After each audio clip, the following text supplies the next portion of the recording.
오늘 함께 보실 말씀은 요한복음 19장 23절 말씀부터 27절까지입니다. 신약성경 요한복음 19장 23절부터 27절까지 말씀입니다. 우리 한 목소리로 하나님 말씀을 같이 읽도록 하겠습니다. 군인들이 예수를 십자가에 못 박고 그의 옷을 취하여 네 깃에 나눠 각각 한 깃씩 얻고 속옷도 취하니 이 속옷은 호지 아니하고 위에서부터 통으로 짠 것이라. 군인들이 서로 말하되 이것을 찢지 말고 누가 얻나 제비 뽑자 하니 이는 성경에 그들이 내 옷을 나누고 내 옷을 제비 뽑나이다 한 것을 응하게 하려 함이로라. 군인들은 이런 일을 하고 예수의 십자가 곁에는 그 어머니와 이모와 글로바의 아내 마리아와 막달라 마리아가 섰는지라. 예수께서 자기의 어머니와 사랑하시는 제자가 곁에 서 있는 것을 보시고 자기 어머니께 말씀하시되 여자여 보소서 아들이니이다 하시고 또 그 제자에게 이르시되 보라 내 어머니라 하신대 그때부터 그 제자가 자기 집에 모시니라. 아멘. 하나님, 이 시간 요한복음을 계속 열고 저희들이 말씀을 나눕니다. 오늘도 우리들에게 말씀하여 주시옵시고 사도 요한에게 임하셨던 성령의 역사가 우리 모두에게 임해지는 그런 말씀 시간 되게 하여 주시옵소서. 예수님의 이름으로 기도드렸습니다. 아멘.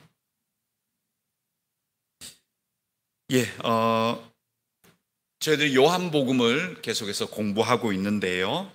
이게 또 부활절하고 잘 일정이 맞았습니다. 그래서 예수님의 십자가에 대한 이야기를 지난주에도 제가 말씀을 드렸고요. 또 예수님이 체포를 당하시고 신문을 받고 하는 이 모든 과정이 예수님의 목적, 이 땅에 오신 목적을 그대로 보여주고 있다 말씀을 드렸습니다. 그리고 예수님이 6월절 날 돌아가셨고 또 예수님이 돌아가시고 부활하시고 40일을 계시고 승천하신 날짜를 가만히 계산해 보았더니 기가 막힌 하나님의 은혜가 거기 있었다. 그리고 그 일은 사도행전에 계속해서 기록해 놓았다. 왜 오순절이 되었는가? 그리고 왜 수많은 세계 모든 사람들이 그때 예루살렘에 있었는가? 등등 다 제가 설명을 상세하게 드렸습니다. 오늘은 예수님의 옷 이야기를 해야 됩니다.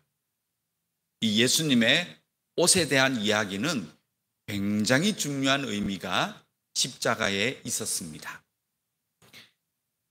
마태복음 27장 35절 말씀은 여러분이 다 아시는 내용이죠. 읽어볼까요?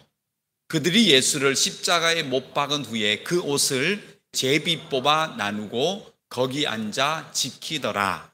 마태는 이 정도만 기록했습니다. 예수님의 옷을 십자가에 못 박은 후에 그 옷을 다 벗겼다. 그리고 그 옷을 제비를 뽑아서 나누어 가졌다. 그렇게 기록하고 있죠. 마가복음 15장 24절은 똑같습니다. 읽어볼까요? 십자가에 못 박고 그 옷을 나눌세 누가 어느 것을 가질까 하여 제비를 뽑더라. 그 당시에 이 십자가형을 집행할 때는 마지막에 그가 가지고 있던 옷을 다 벗기게 되고요. 그 옷을 가난한 시대였으니까요. 불태웠거나 버려거나 한 것이 아니고요. 다 나누어 가졌던 것이 문화였습니다. 그래서 로마 군병들이 그렇게 넉넉한 사람들은 아니었겠죠. 그래서 옷을 다 나누었던 것을 볼 수가 있습니다. 누가복음 23장 34절도 읽어볼까요? 이에 예수께서 이르시되 아버지 저들을 사하여 주옵소서 자기들이 하는 것을 알지 못함이니이다 하시더라. 그들이 그의 옷을 나눠 제비 뽑을세. 이렇게 기록하고 있습니다. 자, 이 정도는 다 아시는 내용이죠. 즉 예수님이 십자가에 달려 돌아가셨을 때는 옷이 다 벗겨졌다. 그리고 아마 예수님이 가지고 있었던 그런 옷들을 군병들이 다 나누어서 가져갔다. 이렇게 기록하고 있습니다. 그런데 요한은 이 부분에 굉장히 중요한 의미를 두었고 세세하게 기록하고 있습니다. 오늘 본문입니다. 23절. 자, 지금도 중요합니다. 같이 읽겠습니다. 군인들이 예수를 십자가에 못 박고 그의 옷을 취하여 네 깃에 나눠 각각 한 깃씩 얻고 그 속옷도 취하니 이 속옷은 호지 아니하고 위에서부터 통으로 짠 것이라. 예. 저는 어릴 때 저 속옷이요 비와시나 쌍방울인 줄 알았어요. 그래서 지저분하게 그런 속옷까지 나눠 가졌나라는 이 무식한, 예. 혹시 지금 뜨끔하시면 큰일 난 겁니다, 여러분. 네. 그 속옷이 아니에요. 여기서 말하는 속옷은. 예. 그러니까 우리가 알고 있는 그 속옷, 이게 아닙니다. 아무튼 그 속옷까지 다 취했다. 그리고 예수님이 입고 있었던 이 속옷은 특별히 바느질로 만든 옷이 아니다는 거예요. 호지 아니하였다. 꿰어서 의상실에서 람마이라 그러죠, 베타모로. 마이를 해가지고 예쁘게 재단해서 만든 옷이 아니었다. 그냥 위에서부터 통으로 짠 것이다. 짠 것이다. 이렇게 실을 꼬아서 만들어서요, 통으로 옷을 만들었는데 예수님의 속옷이 그랬다는 겁니다. 24절은 또 구체적이죠. 읽어보겠습니다. 군인들이 서로 말하되 이것을 찢지 말고 누가 얻나 제비 뽑자 하니, 이는 성경에 그들이 내 옷을 나누고 내 옷을 제비 뽑나이다 한 것을 응하게 하려 함이니라. 군인들은 이런 일을 하고 라고 기록되어 있죠. 시편 22편 18절.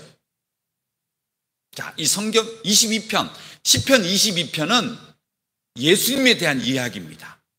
앞으로 이 세상에 올 메시아를 정확하게 표현한 구약의 성경이 많은데요, 시편 22편이 제가 볼 때는 훨씬 더 이사야보다 더 구체적입니다.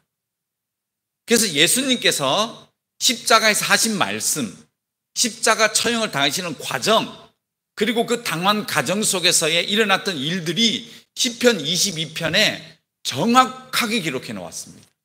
꼭 한번 찾아보십시오. 요한은 이걸 인용해요, 거기서. 예. 그래서 심지어는 옷을 찢지 아니하고, 그리고 이 겉옷과 속옷을 사람들이 나누어서 가져갔다. 이 이야기를 시편에 있던 이야기가 그대로 이루어졌다라고 요한은 기록해 놓았습니다. 즉 요한은 요한복음을 언제 썼다고요? 예수님 시대 쓴 게 아니에요. 언제 쓰셨죠? 부활 승천하신 다음에 한 시간이 지나서 수십 년이 지난 다음, 즉 성령 시대가 되어서 요한이 기록합니다. 그래서 요한은 그동안 예수님에게 배웠던 이 말씀들을 되새기면서 요한복음을 기록한 겁니다. 그래서 특별히 시편 22편을 예수님이 굉장히 잘 설명해 주신 것 같아요. 이 제자들에게 잘 배운 거죠. 그래서 시편 22편을 딱 인용해가지고 요한은 예수님이 그때 우리에게 말씀하셨던 바로 구약 성경의 메시아에 대한 이야기를 우리에게 가르쳐 주셨는데, 내가 십자가 현장 속에서 봤는데 그게 이루어졌다, 이렇게 기록하고 있어요. 그래서 예수님은 철저하게 구약에 이야기하시는 바로 그 메시아, 하나님께서 보내시겠다고 하는 그 메시아가 바로 이 예수님이다 라는 것을 강조하고 있다는 거예요. 그렇죠? 그래서 시편 22편 18절을 인용해 내왔습니다.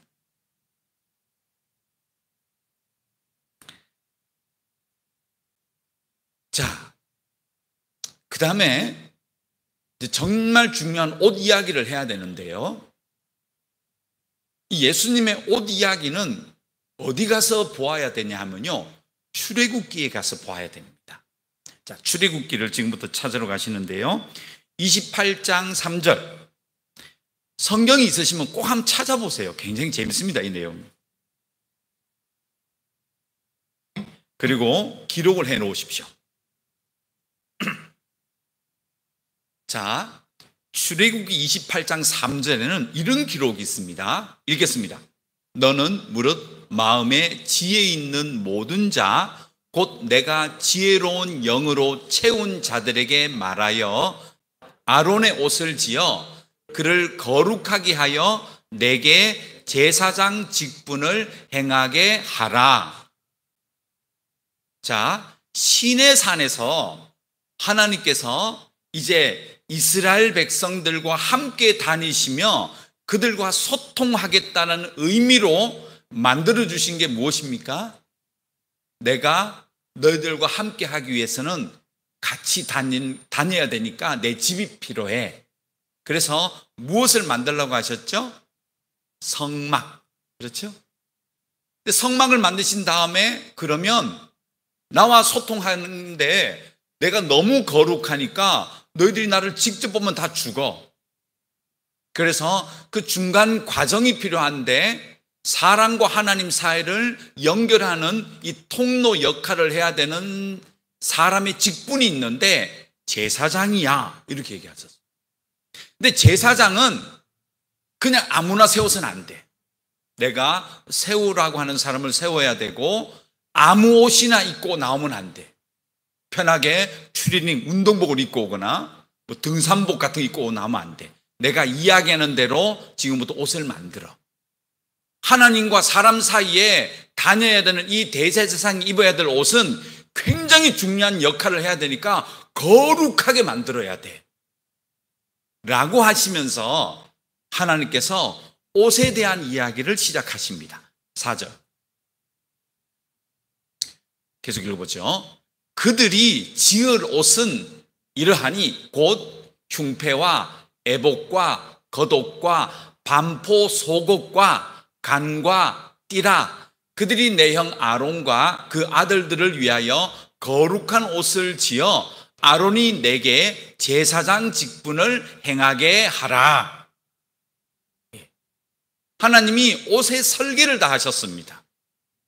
겉옷 이름을 에봇이라고 합니다. 에봇. 그 에봇에서는 각종 보석을 달고 앞에 흉패를 달아야 되는 겉옷이 에봇이에요.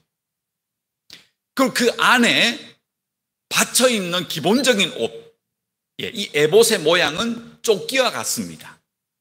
그래서 기본적으로 안에 입는 옷을 속옷이라고 했다고요. 우리가 알고 있는 그런 메리아스 BYC가 아니에요. 그냥 겉옷이에요. 옷인데 이게 에봇 위에 입어야 되기 때문에, 에봇을 위에 입어야 되기 때문에 그 안쪽 있는 옷이라고요. 속옷이라고 그런 거예요. 자, 그 다음에 간과 띠도, 허리띠도 마야 되고요. 그 다음 5절이요. 자, 이게 중요합니다. 읽어볼까요? 그들이 쓸 것은 금실과 청색, 자색, 홍색 실과 가늘게 꼰 배실이니라. 바느질을 하면 안 돼요. 이어 붙이면 안 돼요. 통짜로 실을 꼬아서 통으로 꿰매지 않은 옷으로 속옷을 만들어라 하신 거예요. 느낌이 싸하시죠? 이게 뭐지?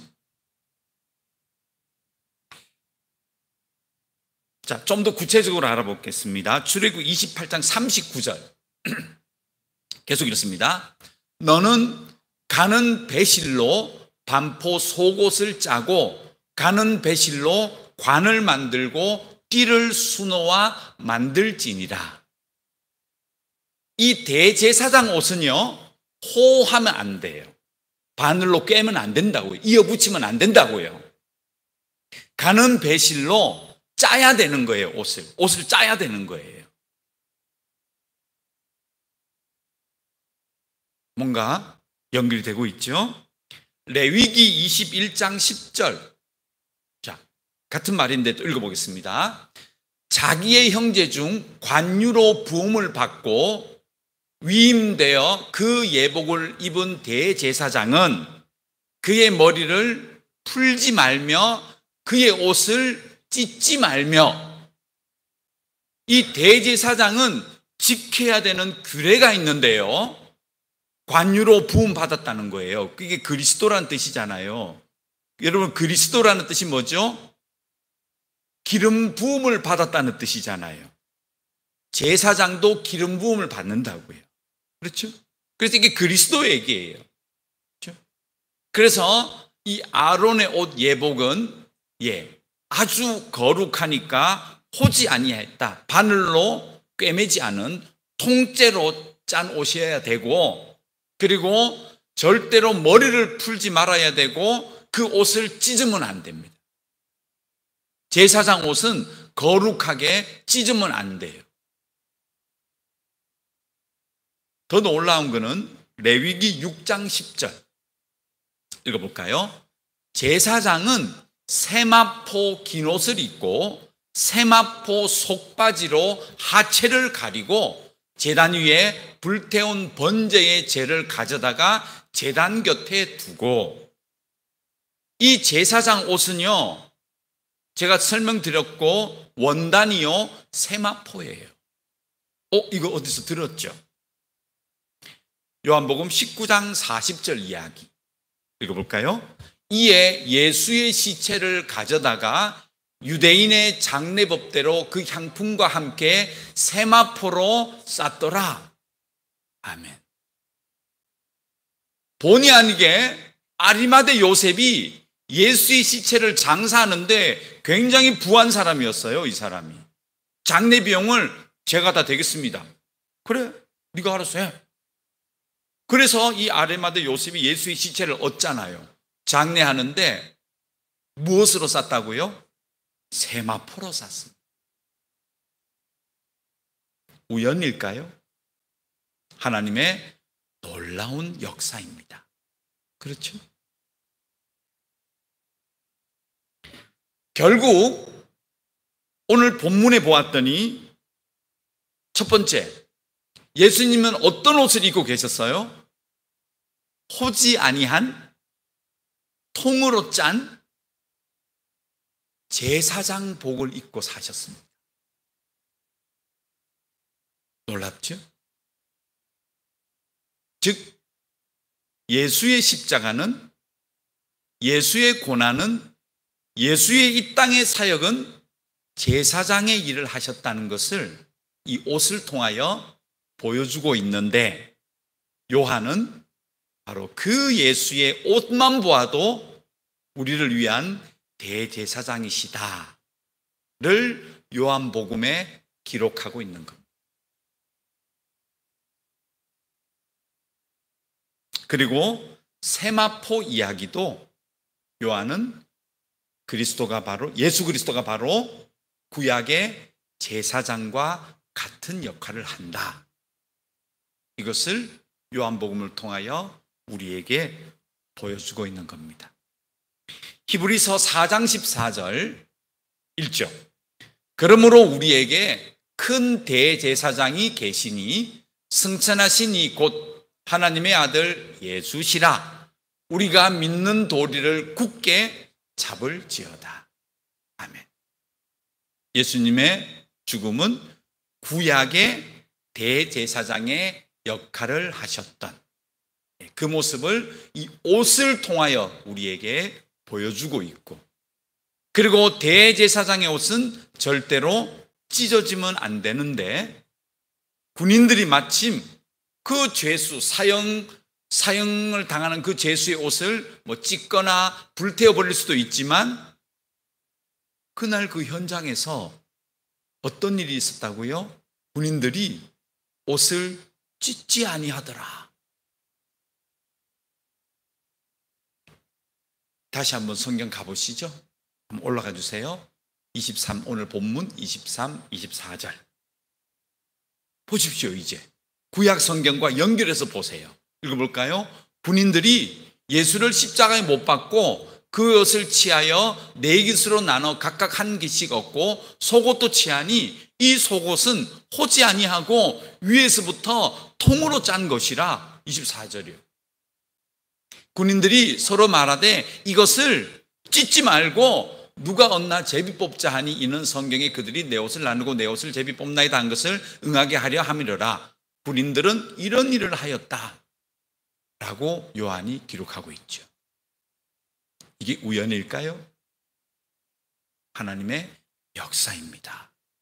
예수 그리스도가 대제사장으로 오셨다는 것을 이 십자가 사형 현장에서 그대로 보여주고 있는 귀한 예수님의 십자가의 사형장입니다. 여러분 정리해 놓으십시오. 그래서 25절 가볼까요? 또 놀라운 기록이 있습니다. 읽어보겠습니다. 예수의 십자가 곁에는 그 어머니와 이모와 글로바의 아내 마리아와 막달라 마리아가 섰는지라. 예수님의 십자가 바로 옆에서 여자들이 많이 따라왔는데요. 특별히 요한은 이 인물들을 거론합니다. 예수의 어머니 이름이 뭐지요? 너무 흔한 이름, 마리아. 그리고 누가 있다고요? 예수님의 이모가 있대요. 이모. 예수님의 이모 누구죠? 모르시겠죠? 그리고 글로바의 아내 마리아와 막달라 마리아가 있었다는 거예요. 요한이 쓴 거예요. 마태복음 27장 56절을 같이 봐야 돼요. 읽어볼까요? 마태는 이렇게 썼습니다. 그 중에는 막달라 마리아와 또 야고보와 요셉의 어머니 마리아와 또 세베대의 아들들의 어머니도 있더라. 글로바의 아내는 요셉의 어머니예요. 야고보와 요셉의 어머니 마리아. 그럼 요한은 누구라고 얘기했죠? 마리아와 예수님의 이모. 그런데 마태는 뭐라고 기록하고 있죠? 세베대의 아들들의 어머니 마리아다 이렇게 기록해요. 마태는 이모라고 쓰지 않았어요. 근데 요한은 이 세베대의 아들들의 엄마를 이모라고 썼어요. 예수님의 이모였다. 그러면 세베대의 아들들의 어머니와 예수님의 어머니는 무슨 관계죠? 자매예요. 그렇죠? 마가복음 1장 19절. 놀랍죠? 다 아시는 분도 계시겠지만 읽어볼까요? 조금 더 가시다가 세베대의 아들 야고보와 그 형제 요한을 보시니 그들도 배에 있어 그들을 그물을 깁는데, 제가 정확하게 안 보여 죄송합니다. 자, 여기 보세요. 세베대의 아들이 누구예요? 바로 요한복음을 기록한 요한이잖아요. 요한의 엄마가 누구예요? 세베대의 부인 아니에요. 이름 뭐라고요? 마리아. 그러면 예수님의 엄마하고 이 세베대 엄마하고 무슨 관계예요? 세베대의 부인하고 무슨 관계? 자매잖아요. 그럼 예수님과 사도 요한이 무슨 관계죠? 이종 사촌입니다. 그래서 요한은 요한복음을 쓸 때 그 세베대의 부인 요한의 엄마를 뭐라고 적어 있죠? 예수님의 이모라고 적은 거예요. 다 아시는 내용이죠? 예, 성경에 나온 얘기입니다. 이것이. 26절. 놀라운 이야기가 이제 나옵니다. 오늘의 설교 제목입니다. 읽겠습니다. 예수께서 자기의 어머니와 사랑하시는 제자가 곁에 서 있는 것을 보시고 자기 어머니께 말씀하시되 여자여 보소서 아들이니이다 하시고 했다는 거예요. 자, 예수님의 십자가 밑에는 누가 있었습니까? 드디어 이제 예수님의 엄마, 이모, 그리고 이종 사촌 되는 사도 요한이 있었다. 그런데 예수님께서 자기 엄마와 또 사촌지간 되는 바로 이 요한복음을 기록한 사도 요한을 보면서 자기 엄마에게 뭐라고 얘기하죠? 여자여 보소서 아들입니다. 이렇게 얘기했다는 거예요.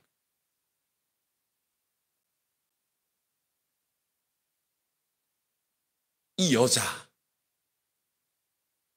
어머니라고 하지 않고 왜 여자여라고 했을까요? 27절에는 어머니라고 얘기해요. 그런데 26절에는 여자여 보소서 아들입니다 이렇게 얘기해요. 왜 이랬을까요? 창세기 3장 15절에 답이 있습니다. 읽어볼까요? 내가 너로 여자와 원수가 되게 하고 내 후손도 여자의 후손과 원수가 되게 하리니 여자의 후손은 내 머리를 상하게 할 것이요 너는 그의 발꿈치를 상하게 할 것이니라 하시고. 아멘. 히브리어로요 여기서 나오는 여자가 이샤 발음을 좀 제가 발음 못하지만 이샤입니다. 이샤. 근데 이것이 헬라어로 번역되면 귀네, 여자여, 귀나이 이렇게 발음합니다. 발음은 틀리겠습니다만. 예. 즉 뭐죠? 창세기에 이 여자라는 말을 헬라어로 번역하면 귀네, 귀나이가 된다는 거예요. 예수님이 마리아를 보면서 엄마, 어머니라고 부르지 않아요. 뭐라고 하죠? 귀나이, 여자여, 아들이다 이렇게 얘기해요. 무엇을 선포하고 있죠? 창세기 3장 15절이 지금 이루어졌다 선포하시는 겁니다. 이 메시지가요 전율을 일으킵니다. 하나님의 저 약속과 복음의 역사가 십자가 현장에서 이루어지고 있구나. 예수님이 뭐라고 하셨죠? 내가 다 이루었다. 하나님이 창세기 3장 15절 혹은 하나님의 구원의 역사를 드디어 완성하신 사건이 십자가의 사건이라는 거예요. 그래서 이제 여자의 후손이 세상 나라의 사탄 나라를 완전히 무너뜨리고 하나님의 나라를 건설할 것이라는 이 놀라운 구원의 메시지가 세계 복음의 역사가 지금 이루어지고 있다 라고 하면서 여자여 아들입니다. 내가 이제 세상을 이겼다. 다 이루었다. 나의 복음을 완성하고 있다 라고 하시는 창세기 3장 15절의 저 말씀을 오늘 이 십자가 사형장에서 하나님이 다시 하시는 겁니다. 기가 막히죠? 그래서 예수님은 이 감격으로 수천 년간 하나님께서 말씀하셨던 인류 구원을 향한 결국 하나님의 나라가 승리할 것이라는 그 놀라운 말씀들이 이 현장으로 지금 이루어졌다라고 선포하고 계신 겁니다. 요한은 이것을 정확하게 분별한 겁니다. 성령으로 깨달은 겁니다. 그래서 이 십자가의 현장을 단순하게 보지 않는 겁니다. 여러분, 고난주간이라고 이제 종료주일이라고 우리는 맨날 예수의 아픔, 십자가 얼마나 아프셨을까 그런 것만 늘 강조하는데 훨씬 더 깊은 의미가 십자가 현장에 있었습니다. 예수님의 이 메시지, 요한은 그 십자가를 바라보며 예수님이 아팠겠지보다는 그것이 구원의 완성장이고 하나님 나라가 궁극적으로 승리했다는 승리의 기쁨으로 이 기록을 적어 내려가고 있습니다.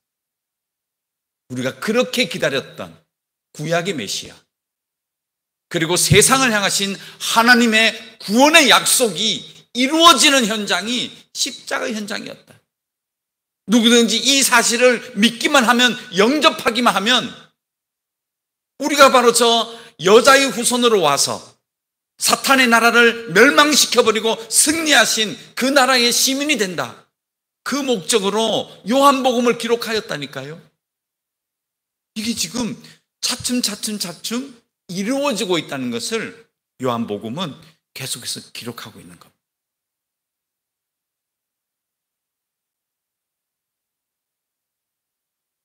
굉장하죠? 네. 마지막 27절입니다. 자,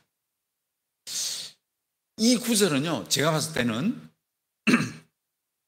설교를 따로 해야 될 정도로 많은 분량이에요. 읽어볼까요? 또 그 제자에게 이르시되 보라 내 어머니라. 여기도 어머니라 하잖아요. 좀 전에는 귀나이라는 헬라어를 써요.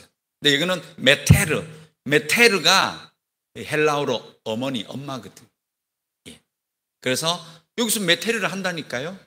네 어머니라 하신데 그때부터 이 이종 사촌 되는 사도 요한이 자기 집에 모셨던 것 같습니다. 물론 예수님에게도 형제가 많았죠. 그러나 아마 그 현장에서 이 사도 요한에게 이 말씀을 하심으로 말미암아 그가 어느 정도로 예수님의 어머니를 모셨는지, 언제까지 모셨는지는 그 다음 기록은 없습니다. 그러나 본인이 적었기 때문에 그 제자가 자기 집에 모셨다라고 기록하고 있습니다. 저는 이 구절을 어떻게 보느냐 하면 이제 26절로 말미암아 하나님의 나라, 우리의 구원이 완성됐잖아요. 그야말로 구약에 말씀하셨던 그 복음의 약속이 여자의 후손으로 말미암아 이제 예수로 말미암아 하나님의 나라가 궁극적으로 머리를 짓밟고 승리했잖아요. 여러분, 승리는 죽어서 얻는 게 아닙니다. 여러분, 이미 우리는 승리자들입니다. 그 승리자들이 어떻게 열매를 맺어가느냐가 중요한, 이게 신앙생활이지, 우리는 이미 승리자예요. 승리를 향해서 가는 게 아니에요. 승리자들이 열매를 맺으려고 사는 거예요. 그런 관점에 봤을 때는 이 메시지는 우리가 구원받은 다음에 어떻게 살아야 되는지를 예수님이 저는 이야기하셨다라고 생각이 되어집니다. 우리는 구원받았다고 해서 세상을 이겼다고 해가지고요, 세상을 벗어나거나 괴리되어서 분리해서 살아가면 안 돼요.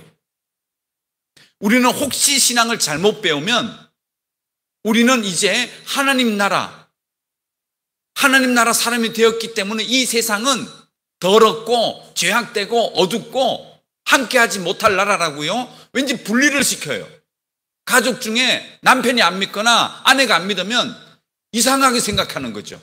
맨날 교회 가서 기도하고 집에 가서 밥 안 하고 일하러 가지 않고 그렇게 하면 안 되는 거예요. 근데 그걸 보여준다고 저는 생각해요.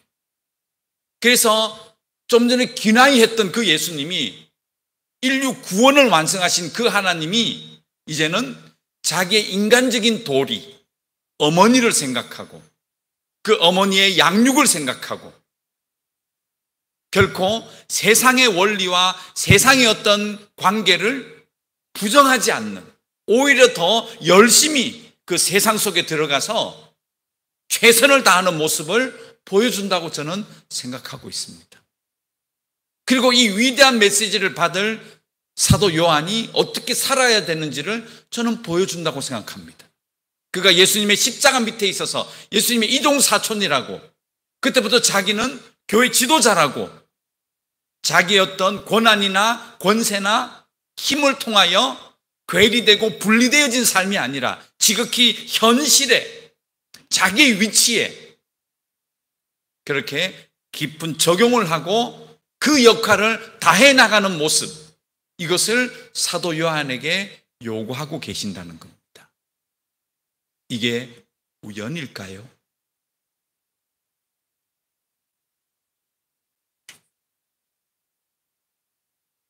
마태복음 5장 16절. 그래서 예수님은 저는 이런 말을 했다고 저는 생각되어집니다. 읽어볼까요? 이같이 너희 빛이 사람 앞에 비치게 하여 그들로 너희 착한 행실을 보고 하늘에 계신 너희 아버지께 영광을 돌리게 하라. 아멘. 이제 구원이 완성됐잖아요. 다 이루어졌잖아요. 승리하셨잖아요. 그러면 이 승리의 빛이 어떻게 펼쳐지느냐? 어떻게 세상으로 나가게 되느냐? 여기 답이 있잖아요. 너의 어머니야, 네가 최선을 다하여 모셔.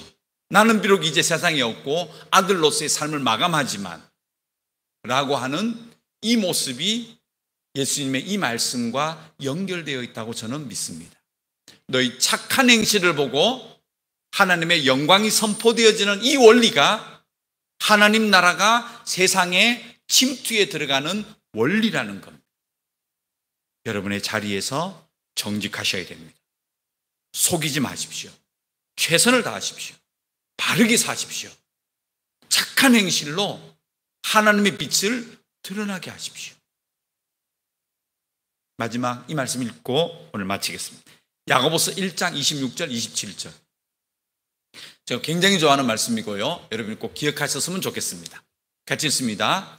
누구든지 스스로 경건하다 생각하며 자기 혀를 재갈 물리지 아니하고 자기 마음을 속이면 이 사람의 경건은 헛것이라. 하나님 아버지 앞에서 정결하고 더러움이 없는 경건은 곧 고아와 과부를 그 환난 중에 돌보고 또 자기를 지켜 새 속에 물들지 아니하는 그것이니라. 아멘. 어디에 뿌리를 박으라고요? 하나님의 자녀들이지만 현실의 뿌리를 박으라는 거죠. 자기의 주어진 현실을 어떻게 살아갈 것이냐, 그게 경건이라는 겁니다. 사도 요한이 예수의 십자가 바로 밑에서 그 예수님의 메시지를 들었다고 이제 세상과 분리되어져서 나는 이제 하나님의 사람이다, 그렇게 하기보다는 자기에게 주어진 그 삶의 현장에서 착한 행실로 말미암아, 그리고 어려운 사람들을 돌아보고 새 속에 물들지 않으려고 하는 이런 생활들, 그게 진짜 경건이다. 오늘 이 십자가에서 그것을 사도 요한에게 원하셨던 것 같습니다. 그래서 사도 요한은 오늘 이 본문 요한복음 19장 23절부터 27절을 기록하면서 예수님의 그 옷을 보면서 그가 그리스도 예수, 하나님께서 처음부터 약속하셨던 그 메시아가 바로 이 예수고, 그리고 그 십자가의 놀라운 일로 말미암아 드디어 창세기 3장 15절에 이 하나님의 위대하고 너무 감사한 그 약속이 이루어졌다. 그리고 이제 승리자가 된 우리는 세상을 부정하며 사는 것이 아니라 오히려 세상을 적극적으로 들어가서 이제 삶의 현장에서 복음을 어떻게 나타내야 될 것인지를 보여주고 있는 그 예수님의 십자가에서의 모습이다. 그것을 요한은 하나하나 기록해 놓았습니다. 사랑하는 여러분, 우리가 물론 한국 교회의 부활절 문화가 있기 때문에 이 고난주간 또 주님의 고난을 감사하면서 좀 절제하시면서 살아가는 게 맞습니다. 그것도 질서입니다. 그러나 더 중요한 것은 예수님의 고난, 그것보다 더 위대한 것은 승리입니다. 그리고 우리에게 요구하시는 삶, 그 고난 때문에 함께 고난 동참보다는 바르게 사십시오. 이번 한 주간 내가 금식도 하고 뭐 마음대로 하십시오. 또 하지 마라 그러면 제가 이상한 사람 되니까. 그러나 이 한 주간 오히려 적극적으로 착하게 살겠다라고 헌신하십시오. 고아와 과부를 돌아보겠다라고 헌신하십시오. 그래서 누가 지금 어려운지, 마음이 아픈지 그분에게 가서 따뜻한 밥이라도 한 끼, 커피라도 한 잔, 아니면 필요한 물건이라도 하나 예쁘게 포장하셔서 나누어주는 고난을 우리 한 주간 과제로 드립니다. 금식보다는 좋은 것에 가서 마음 아프신 분 참 맛있는 밥 한 끼 사드리십시오. 그것이 오늘 예수님의 십자가의 모습과 더 닮아있지 않을까, 그렇게 생각을 합니다. 한번 눈을 감아 볼까요? 여러분, 그리고 오늘 말씀을 기억하시고요, 먼저는 감사하십시오. 예수님이 대제사장이십니다. 그리고 구약의 바로 그 하나님 되십니다. 이제 이 말씀을 누구에게 나눌 것인가? 요한은 그 불쌍한 예수의 육신의 엄마를 바라보게 했습니다. 여러분은 누가 생각나시고 누가 떠오르십니까? 누가 보여지십니까? 그분을 위하여 기도하십시오. 그리고 이 한 주간 내가 그분을 위하여 이것을 하겠다라고 다짐하십시오. 고난주간 과제입니다. 우리 함께 기도하겠습니다. 하나님, 감사합니다. 오늘 예수님의 그 십자가에서 그리스도 되심과 구약의 메시아 되심, 그리고 그것이 어떻게 세상에 나누어져야 되는지 알려주시면 주님 감사합니다. 이 한 주간 우리가 고난주간으로 섬기지만 누가 정말 아파하는지, 누가 복음이 없어 괴로워하는지, 누가 눈물 흘리고 있는지 우리를 돌아볼 수 있는 한 주간 되게 하여 주시옵소서.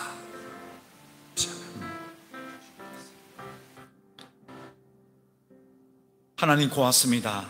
오늘 예수의 십자가, 그 옷과 예수님의 말씀과 예수님의 부탁하심을 함께 들었습니다. 우리 사랑하는 믿음의 식구들이 다 이루신 승리자 되신 예수님을 마음껏 감사하고 감격하고 그렇게 아멘할 수 있는 한 주간이 되게 해주시옵시고, 이 예수를 만나지 못함으로 어둠 가운데, 거짓 세상 가운데 눈물 흘리며 마음 아파하며 괴로워하는 자가 누구인지 우리가 살펴보게 하셔 주시옵시고, 이 한 주간 동안 고난주간을 맞이하여 바로 그에게 손을 내밀어 마음을 전하고 아픔을 함께 나누며 눈물을 함께 닦아주고 그의 힘들어하는 손을 잡아줄 수 있는 이 한 주간이 되게 하여 주시옵소서. 하나님, 믿음의 식구들이 한 주간 살고 돌아와서 그 하나님의 부활을 감사하고 사랑을 나눌 수 있는 한 주간의 삶 되게 하여 주시옵소서. 예수님의 이름으로 기도드렸습니다. 아멘.